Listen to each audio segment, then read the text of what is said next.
adding a couple of things to my vision board. I do this thing. I make 3 vision boards, like basically 3 times a year. I sometimes put things onto my vision list during January and I later outgrow them. Like, I was like, no, this is not something that I want. I just put that because it looked cool on Pinterest and I thought that maybe I should have it. Or sometimes I just end up putting things that, were like incredibly stupid and useless, but then I just put them because why not?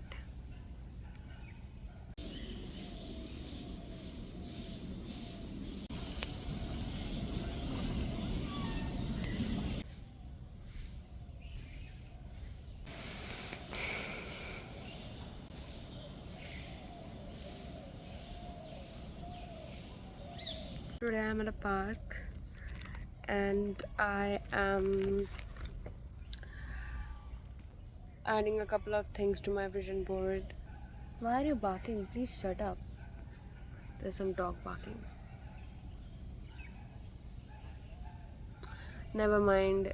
I wanted to say that yeah, so sometimes I just looked at them, like the things that I put onto my vision board. I was like, nah, I kinda don't want it. So I moved on, and that is why since last year only I've been doing this. I just take random pictures and like I make it for like 3 to 4 months. Okay, over the next 3 to 4 months I want to do this and I just focus on that.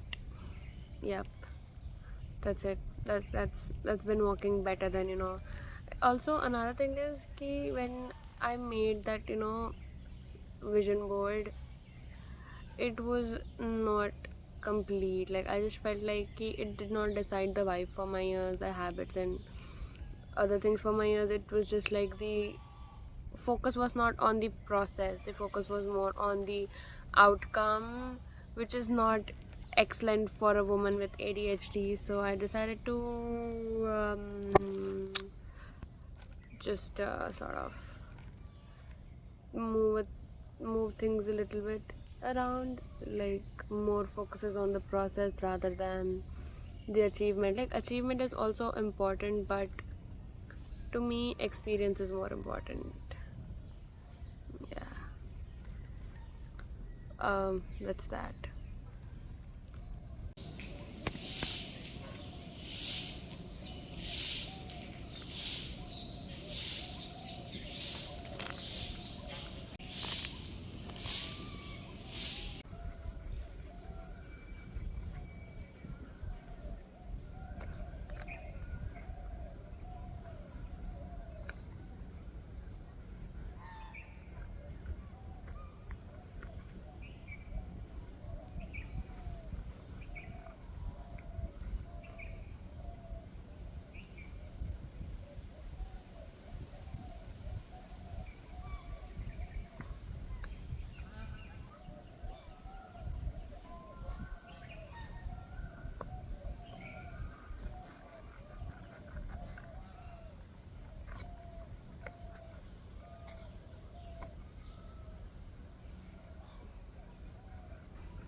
So I still have one sheet left. I'm done with 2 sheets of cutting.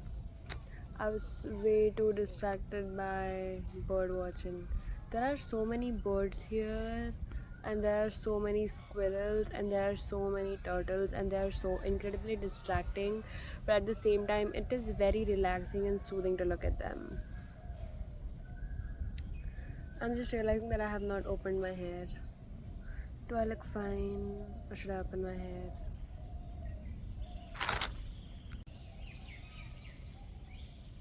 There was this poem that I once wrote. I think it was 5, 6 years ago. Excuse me. Yes, I'm back. So I think it was like 5, 6 years ago. I wrote this poem about sun. And wait. All right. So the weather is incredible, and there's a little bit of sun. Okay, it's like just coming and going. Clouds are passing by. It's a little breezy. I think you can hear. Yes, wind. They can hear you.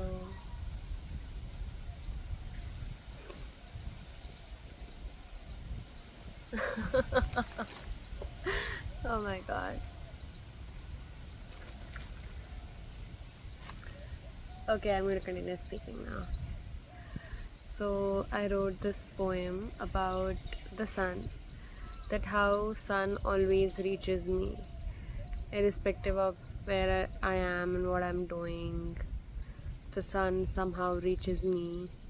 Like, I don't remember the exact poem, but I can just tell you the poem. It was metaphor for hope, like sunlight being hope.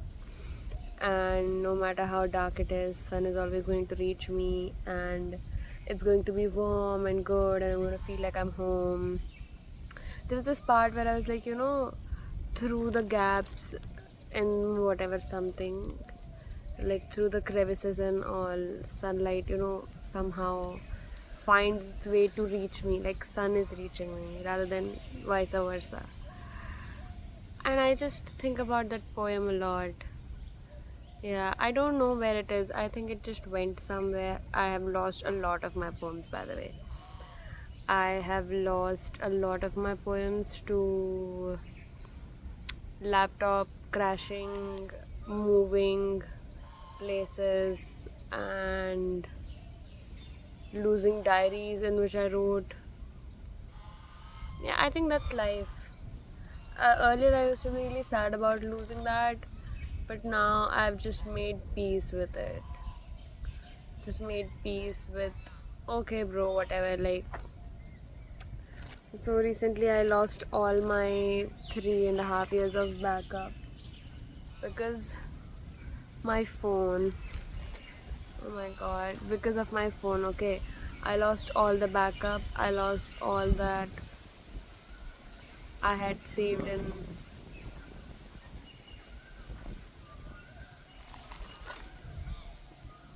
I lost all that I had saved in my WhatsApp as well, because I lost my phone, and I lost all the stuff that was in the notes app as well.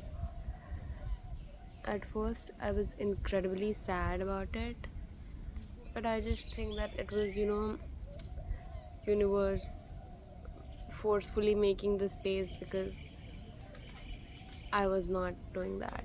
Sometimes I'm not ashamed to admit that I can get a little too attached to unnecessary stuff. Yeah.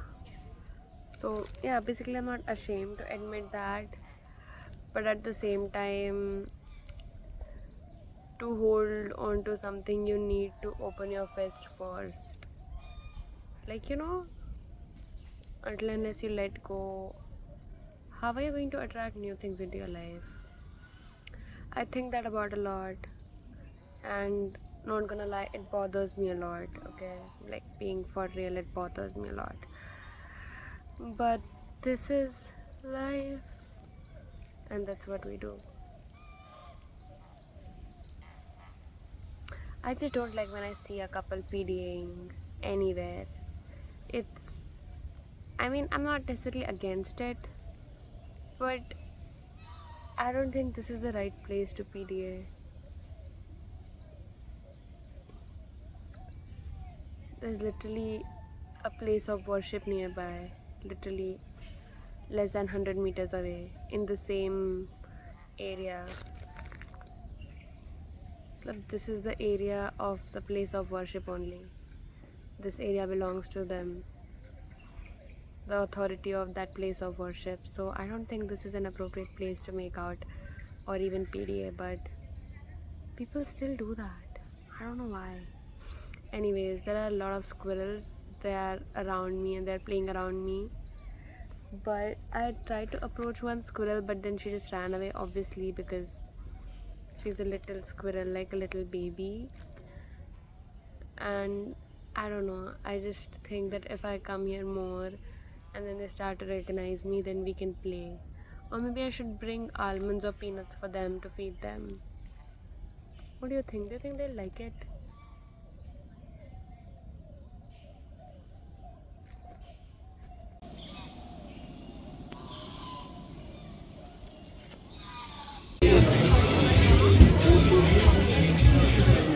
I forgot to conclude the vlog, so this is me concluding the vlog. But I'm also going to give you guys a couple of tips on how to have effective vision board. Okay, so basically I make the vision board like 3 to 4 times a year, and it's not like I get a canvas and like put the things on it. No, I print the things, I cut them, and then I paste them in my journal, and then I write things about that very specific thing that I want to manifest into my life in great detail. Like I write it in such detail, like details is the most important thing. And then I also write like how I'm feeling, because my vision board is more process oriented rather than goal oriented. So I write everything in detail, ki this I want, and how I want, and exactly how I want it. I write about it, and then I go and just put the thing in the back. Like I don't keep checking it again and again. I keep the journal. I do my usual journaling rather than being like looking at the manifestations again every single day. I don't do that. I will go back and I will paste the picture of me doing it, me having it in the journal after I have manifested that. And like after I have manifested all the things, or like at least 80% of the things from my vision board, then I start to make another vision board for a couple of months. And it's not like you have to do it in this specific month only or something like that. I just do it after I have achieved 80% of the goals on my vision board. And my vision board is incredibly process oriented rather than achievement oriented. So sometimes you're too focused on the achievement that you forget about the experience. Okay, we just tend to forget that experience and learning through it, the process is more important than having the achievement. Because when you actually manifest it, like whatever, like let's say you want $1 million in your bank account or something, you will have it and you will feel happy for the moment and you'll be like, oh, I manifested it. But then it's going to be, you are not going to feel fulfilled, you are not going to feel aligned, you're not going to feel like it is sitting right with you. So that is another thing. I think I'm going to make a full length video about the whole vision board thing and how it has actually made it easier for me to manifest. Because this, whatever I'm manifesting, it is not coming from a place of wanting to show off or wanting to have it because it looks aesthetic, or because I saw it on Pinterest, somebody has it, I also want it kind of a way. Because the vision board that I'm making, they are coming from within. It is incredibly aligned with me, who I am, what my goals are, and not just like whatever. And a lot of times there are not a lot of material things in my vision board. I don't put material things in my vision board. I do put a lot of goals that I want to have, like where is this leading up to this very specific thing that I have decided that I want to have. But that thing that I want to have comes last. What comes right now is what is the step that I could take, what is the milestone that I can achieve that is going to take me closer to the bigger goal. For example, if your goal is, let's say having a certain amount of views on YouTube, then you need to focus on making videos, you need to focus on consistency, you need to focus on finding what kind of content sit with you, not just posting whatever is trending, because then you're just going to get good views, you're going to probably go viral, but you're not going to get the kind of audience that you want to have. The audience won't be able to connect with you. So that's it for today, and I'm going to post this video soon. Like, I'm going to post a full-fledged video about manifestation. Actually, I have been into this whole thing since 2019. So the power of subconscious mind, law of attraction, manifestation, Neville Goddard, Joseph Murphy. So I think I can talk about that, but I'm not so sure if you want to hear about it. Like, that is it for the video, guys. That is it for the video. If you made it till here, hi, I'm Palkar K, and you can follow me on Instagram if you want. Yep. Yes, I love you guys so much.